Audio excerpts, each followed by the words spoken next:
发足了军饷的明军到底能拿多少钱？都说这发足了军饷的明军啊，天下无敌。但历史上的明军到底能拿多少军饷？这个事儿啊，其实也不能一概而论，因为明初和明中后期的军事体制截然不同，导致军饷的多少啊也不同。明初大力推行卫所制，辅之以大规模的军屯，卫所兵都是军户，他们世代从军，平时耕作，战时出征，耕战结合，兵农合一，这样啊，既解决了打仗的问题，又解决了军饷的问题。很多人可能就觉得明初卫所兵是不额外发给军饷的，毕竟你已经得到了田土，可以自给自足了。但事实上啊，并不是这样。一方面，即便是在明初洪武和永乐年间，那个时候的卫所制尚未崩坏，但卫所兵其实也很难单纯通过耕种实现真正意义上的自给自足。首先，在明初的卫所制下，军户的农业产出并不完全归自己支配，而是要有一大部分作为赋税上交给朝廷和卫所去支配啊。一般来说呀，自己最终留下的呀，最多也就是一半不到，能够吃就不错啊。所以啊，仅靠屯田的产出是完全不够的。想让卫所兵真的玩命卖力，还是要额外发军饷，也就是所谓的月粮和行粮。所谓的月粮啊，就是按月给卫所兵发放的粮米。按照洪武年间的规定，各卫所骑兵月粮2担，普通步兵月粮1担，除此之外还能领一点盐巴，大概在1至2斤左右。到天顺年间，则不分马步，皆支米1担。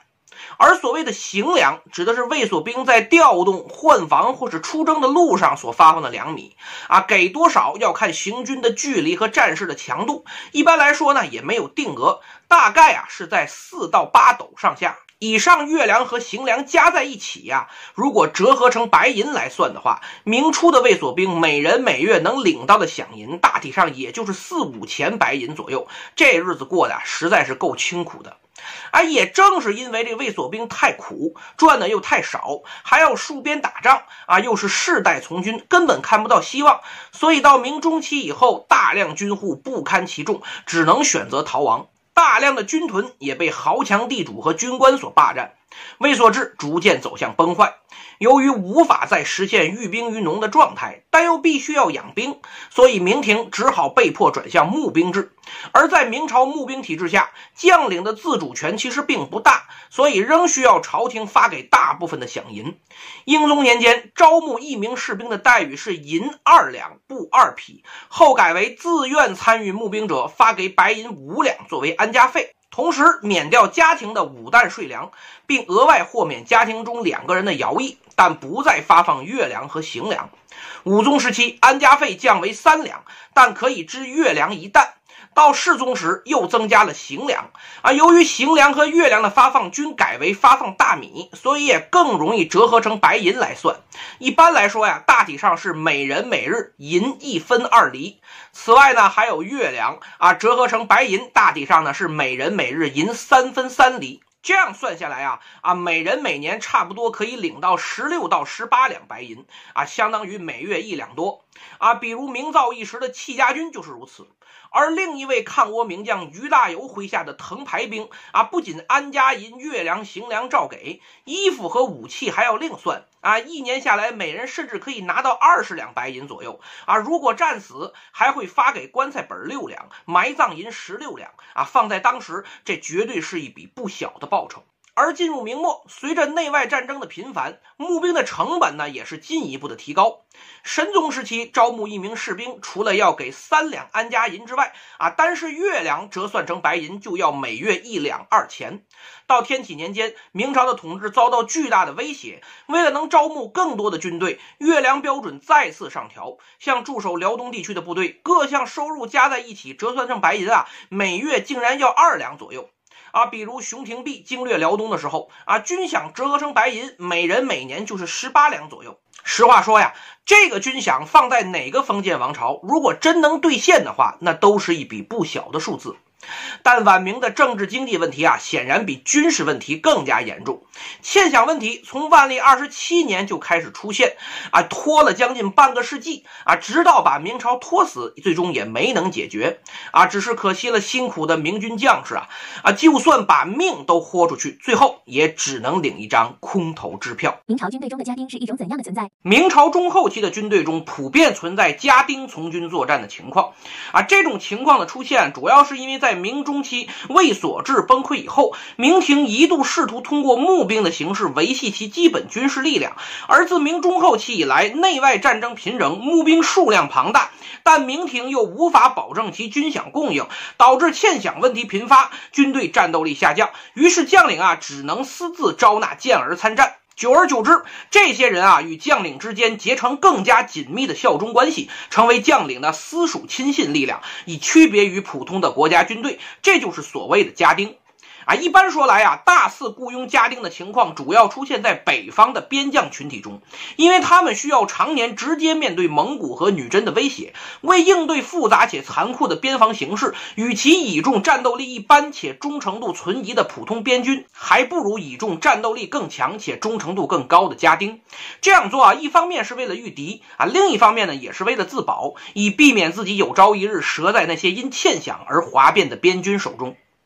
边将倚重家丁作战的做法从嘉靖、万历年间逐渐出现，并很快随着北方和辽东形势的恶化开始蔚然成风。但最初的家丁其实就是一些骁勇善战的老卫所兵，由于卫所制的瓦解，他们失去军屯，无法养活自己。但边将看到机会，因其骁勇善战而将其招入麾下，就这样逐渐组建起了自己的私属力量。后来边将干脆就把这种私属力量扩大化开始对外招募。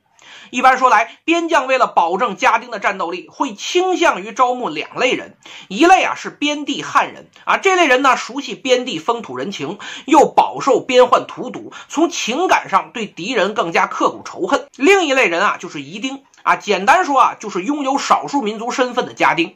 这类人呢可能是在战斗中俘虏或是投降过来的，也有可能是投靠或是直接招募过来的，尤其是蒙古人和女真人这两类人呢是边地夷丁的主要来源。后来边将在招募家丁的时候甚至更青睐于招募夷丁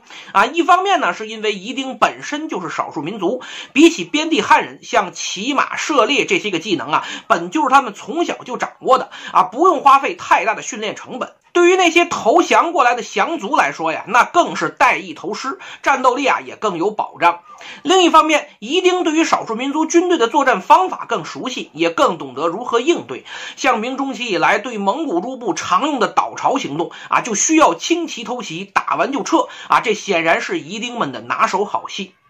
那如何才能保证家丁的战斗力和忠诚度呢？一方面自然要靠选拔。边将对家丁的选拔非常苛刻，性格单纯，悍不畏死，弓马娴熟，骁勇善战，这是必备条件这个家丁甚至要做到以一当百，一出马便能够扭转战局。另一方面就是要靠重赏，边将们为了招募和笼络家丁可谓是不惜血本，家丁的待遇要高于普通士兵，像镇守辽东的李成梁麾下家丁的饷银甚至要比普通士兵高出10倍。吴三桂的父亲吴襄则对手下家丁宠得没边儿，自己饮食粗粝，家丁皆细酒肥羊；自己身穿布褐，家丁皆丸罗宗旗。此言虽或有夸张，但边将对家丁的信赖和倚重之意从中可见一斑这也使得家丁愿效死力，形成对边将的效忠。当然了，为了加强对家丁的控制，边将还会刻意与家丁建立类血缘的关系，诸如认义子等等而一旦有了晋升的机会，他们也会毫不犹豫地把自家家丁往上推，家丁得了好处，自然也愿意反哺报效